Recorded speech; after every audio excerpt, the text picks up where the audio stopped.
DR Sports, welcome back. Myself, AGT. I had to leave the stream, didn't I? The transfer deadline stream at 7 to make sure I got this train so I could get back to Liverpool. I'll be honest, the train was absolutely rummo. It was so loud, there was no Wi-Fi. So I thought, let me just get home first, in the comfort of my own home, and do a video recapping what has happened today. It's an unbelievable turn of events. And listen, Liverpool fans can't be ungrateful. We can't sound sour about this. What's happened tonight with the Marc Guéhi situation. Because look, in the same hour, we've confirmed Alexander Isak, the man that, we've wanted and he's wanted us. And we've got him. Amazing news. Should be jumping over the hills with this one. I mean, we are. But I think it's a mixture of just tiredness. It's a mixture of a very long transfer window and a bit of bitterness to the fact and the solution that Guehi stays at Crystal Palace. It's unbelievable what's happened. The timeline of events is unbelievable. I don't think we'll ever see that, and you could see it. I mean, I was watching it kind of collapse in front of me on DR Sports live. Yeah, live on DR Sports. I'm going, no, we'll get him. 6 o'clock, bit of an issue with the deal. Should still get him though. 7 o'clock, oh my God, was the deal sheet submitted? And it was. The deal sheet was submitted. But we got to the stage where Crystal Palace manager Oliver Glasner said, look, Mr. Parish, if you sell Guehi, I'm walking, mate. I'm doing it, Isak. I'm getting off. Yeah, I'm getting off. And I believe him. I do think he would have walked. I do think he would have walked if Palace did actually sell Isak, Guehi. The captain who scored for them last night was the good guy in these negotiations, did everything the right way. You couldn't fault his exit strategy. You couldn't. Did the video to say goodbye to the club. That was leaked, don't know how, where he says goodbye. They say thank you, skipper. He's won the FA Cup. He's won a Community Shield. Unbelievable skipper for Crystal Palace. And actually, the fee of 35 million was a steal. And it was only that because he only has 1 year left on his deal, right?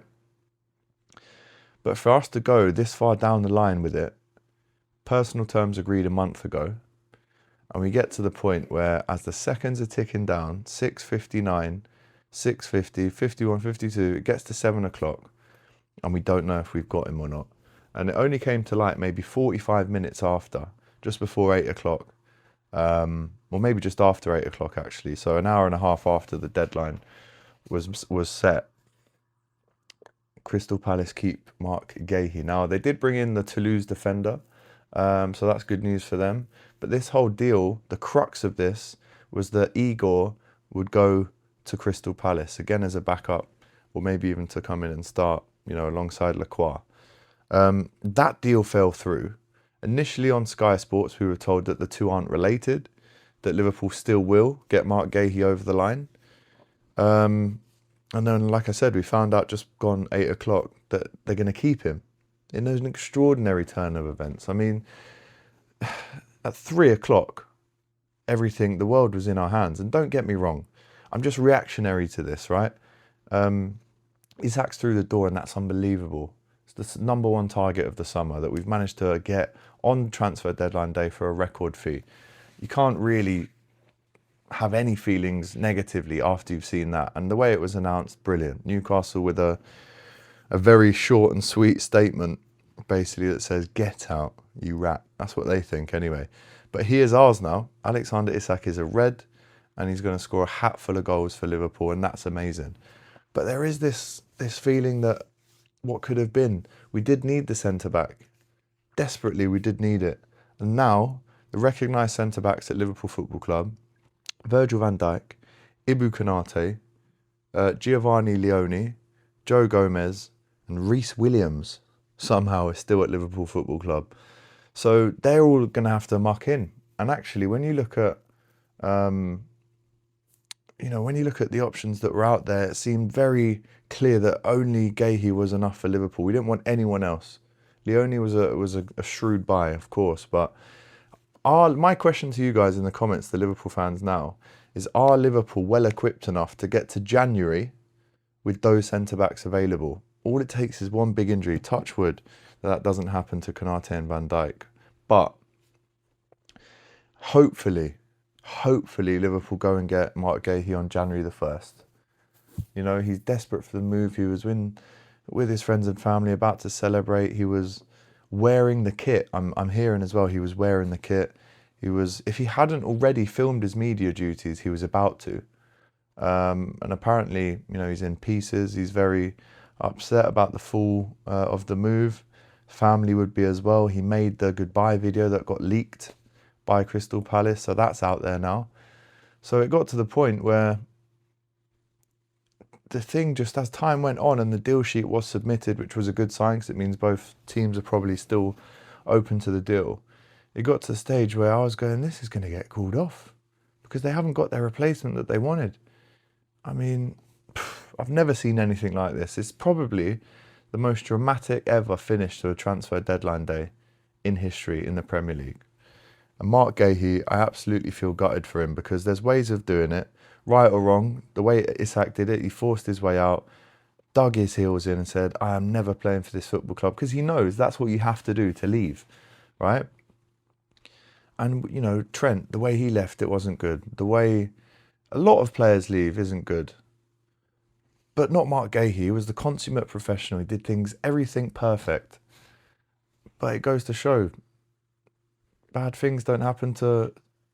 I mean, what was I... The quote I need, I'm racking my brains for now, is the nice guy doesn't always finish first. Nice guy finishes second or third or last sometimes. And Marc Guehi, you cannot fault the way he's exited the club. Scores last night, celebrates in front of the fans, great celebration. You know, did never complain, always was ready and available as the captain. Was so excited to stepping up his career another level, joining Liverpool, to go to the World Cup next year. It was all there for him. And Oliver Glasner says, if you sell him, I'm walking. And I believed him. And I think Steve Parish just absolutely shit the bed and thought, right, can't lose our manager after he's just won us an FA Cup and go to Leverkusen, for example. So they're keeping him. And I think if Liverpool go back in for him in January, we'd probably be looking at a £15 million price tag. So it could turn out to be a lot of a cheaper deal for Liverpool. But there's just no guarantee that anything in football will come back around. We just don't know. But let us know in the comments, is that the most dramatic ever transfer deadline day window? Let me know how you feel about Marc Guehi. But on the other hand, you know, Isak is through the door. Harvey Elliott's gone to Aston Villa on loan as well. But what a crazy ending to a crazy, crazy window. We've got our man in Isak, but we just couldn't get that 8th signing over the line in Marc Guehi. And Oliver Glasner, Crystal Palace fans, should be raising a glass to him tonight because he has stood on business and made sure that Liverpool do not just come and take their best player. And that's what's happened tonight. So I'm going to decompress. All right, I'm fed up with the transfer window. I'm actually really happy it's finished. And we can approach this again on Wednesday and Thursday. I'm sure we'll speak about it again on DR Sports. I'm sure we will. But until then, I'm logging off, mate. I've had enough for today. For the good and for the bad. I'm glad this is all over. Smash the like button, get your comments in, and we'll see you on the next one.